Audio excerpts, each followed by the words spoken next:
imala daandii dheeraaf kutannoo godhannee ajandaa barnootaaf kaayyoo kudhaamannee kichuu Oromiyaa barnootaan guddisuuf eenyummaa Oromummaa beekumsaan mul'isuuf lammii ofirra darbee biyyaaf ta'u hiika arguudhaaf hojjennaa kan qabu akeeka beekumsa argatee kan lammii isaa furu ogummaa isaa qixxeetti dhalootaaf kan hiru jaalala hojiidhaan kan moo'e fedhasaa biyyasaaf kan kennu qulqulluu lubbuusaa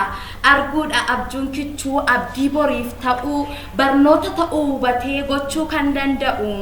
kana kaayyoon kichuu kaayyoo biraan qabu coba xiqqoo cobsuu tasa hin dadhabu anis nan hojjedha lammii koof kutadhee nan kadhal kan guyyaa kaayyoo kudhaammadhee barreesseen dubbisa walaloof yeedaloo yuutuubiin banadhaa na hordofaa maaloo nan qo'adha sirriitti mala qayyabannaa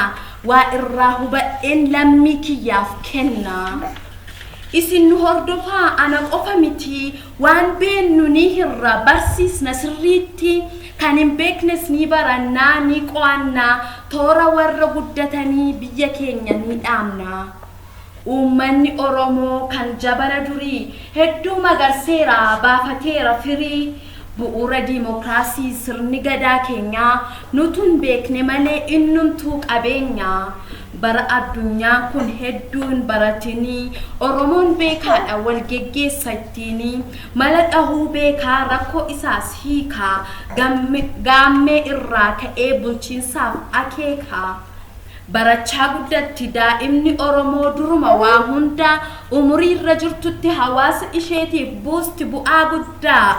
yuutuubii kichuu irratti barnoota gadaadhaa sirriitti barannaa afaan Oromoo Ingiliffas itti xiyyeeffannaa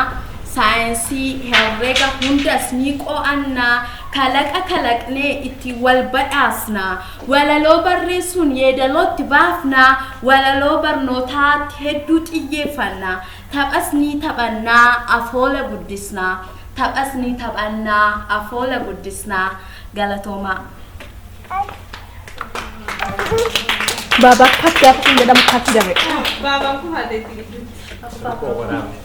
Kat jennee.